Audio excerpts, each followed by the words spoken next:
Purchasing a house can be one of the most freeing things a person can do and one of the most expensive. Of course, renting is one thing, but when you get out of work and you pull into your driveway at the end of the day and step into your house, it's just a different feeling because it's really your place. But like all things in life, of course, homeownership isn't just sunshine and roses, because guess what? Now that you're a homeowner, you're the one that has to fix things when they break, or when things go wrong, that's your responsibility. And I feel not enough people take these costs into account when they're going to purchase a house. So in this video, I'll be covering just that. The things that you should actually take into account, the hidden costs that come along with home ownership, and the reason why I tell so many of my buyers, you should really have more than just a down payment saved when you go to purchase a house. You really should have a nest egg. So the first thing we're gonna hit on is probably the two biggest expenses that you should take into account, and that is property taxes and insurance for the building. Now the good news on this one is you probably don't have to worry about it as much as you think you do. And the reason I say that is because when you go to purchase a house, most people are buying a house with a mortgage. So the lender's actually going to take these two costs into account while qualifying you for the mortgage. But the reason I wanted to bring them up is because how much that the expenses can vary so much. Because of course it's going to depend on what you buy and where you buy it. For example, with just property taxes, these can vary so much, even just town to town they can vary because they each have their own tax rate, but also state to state. For example, in New Hampshire, we have one of the highest property tax rates across the country. Just the average bill yearly is, I think, a little bit over $5,000, where if you're looking somewhere down south or somewhere Midwest, even though the house is worth the same amount of money, the property taxes there is like $1,000 for the whole year, which is a crazy difference. Now, to explain that for New Hampshire, because I am an agent in New Hampshire, it's not as bad as it sounds. The reason our property taxes are so high is because we don't have any state income tax or state sales tax. So getting the break on those two taxes, we really get hit hard on property tax. Now for insurance, the reason I bring that up is because this is gonna really depend on your location. For example, if you're in a flood zone and you buy a house in a flood zone, one, good luck getting insurance because not a lot of people like giving insurance in flood zones, at least in New Hampshire they don't. And if you do get someone to give you insurance, expect to be paying a premium because you're basically buying a house with a risk of it being flooded.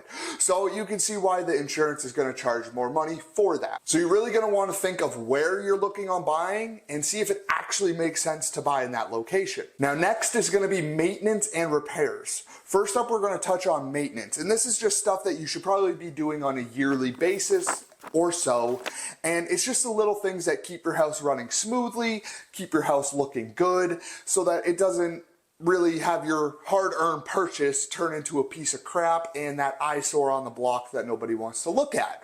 So these are things like replacing air filters, cleaning your boiler, cleaning your gutters, maybe painting your porch, checking your smoke detectors, all these little things that, again, keep your house running smoothly so that there's no problem. So these are the preventative maintenance things that you should be doing on a yearly basis.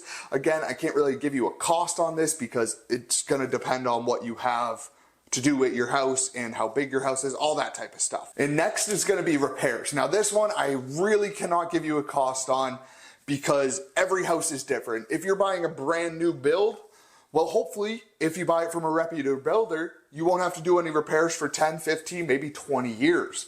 But if you're buying a 200-year-old house that has had 25 owners in its lifespan, who knows what stuff is like. And this is why I'm such a big component of people getting a home inspection, especially if it's your first house, because the home inspector's job is to look at everything in the house and tell you about it. So they're gonna be going through all the little things. They're not an expert in anything, but they know about everything. So it's one of those type of deals.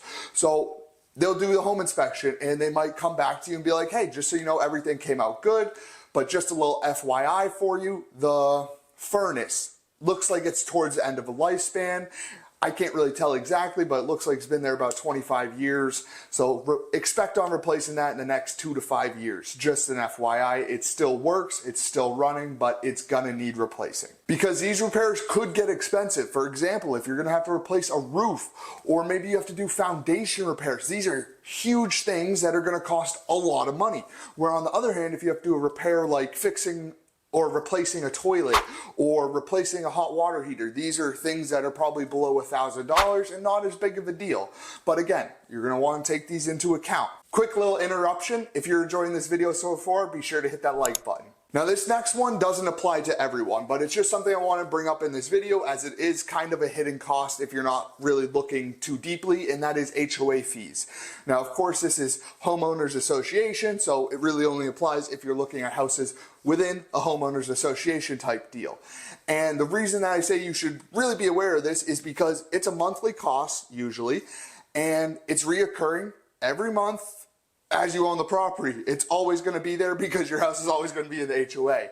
So it's something that you should definitely be taking into account, understanding what it costs, and then also you're going to want to do some research on this, asking for their bylaws and their regulations to read through those to see if it even makes sense for you, one, to buy there, because who knows, maybe you don't like their rules and regulations, so you don't even want to live there.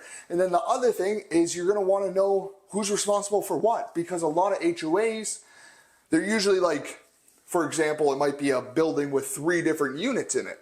So a lot of times, like the exterior of the building, the 4 walls on the exterior and the roof, usually is the responsibility of the HOA. Where everything in your 4 walls in your actual house is the responsibility of you.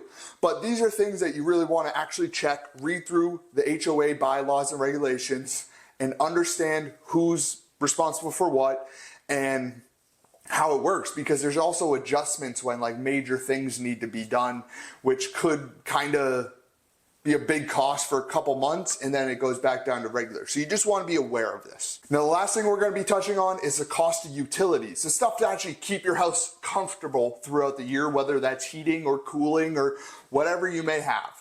And the reason I want to bring this up is because I feel like it's one of those costs that, of course, everyone knows you have to do it, but again, it's also one of those things that, for me, I have most of this stuff set up on automatic payments. I don't really know my electric bill. It just gets taken out.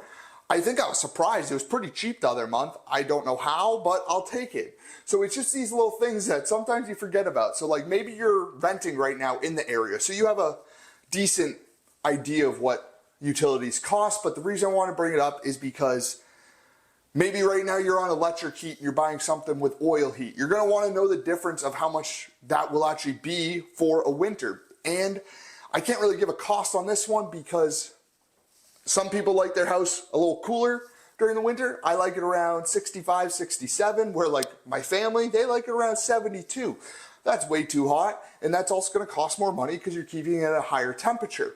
And the reason I bring this up too is because I had a little bit of problem with this, I'll just say. When I first bought my first investment property, I was living upstairs, renting downstairs, and I wanted to include heat on the downstairs tenant's lease because as a new landlord, I was brand new into real estate. I was kind of freaking out, letting my imagination run. I'm like, oh, what if he doesn't put heat in? What if he lets it freeze? What if I have freezing pipes? What if it's going to cost me money? So I was like, you know what? I'll just include heat. Wasn't that bad. Heat was pretty cheap. It was like $2 a gallon. It made sense. Well, guess what? The very next year, that same tenant is still there, same lease applies, but guess what? Heat costs have doubled in 1 year. So now instead of $2 a gallon, I'm paying $4 a gallon. And instead of that making sense and my cash flow looking good, well, now it's chewing into my profits because the cost just doubled. So again, it's going to be something you want to be aware of. They will be moving, but at least being like, hey, I'm going to spend X amount a month on these 3 different utilities, you'll have an idea. So just remember that the true cost of home ownership goes beyond just the down payment and the monthly mortgage payment. There are hidden costs that come associated with this that you should be aware of. And one thing I always like to say is it's better to be prepared than to be surprised, especially with home ownership. You're going to want to know everything that comes along with it. So with that being said, I hope this added some value. And if it did, make sure to hit that like and subscribe button for more real estate content. And I'll catch you guys next week.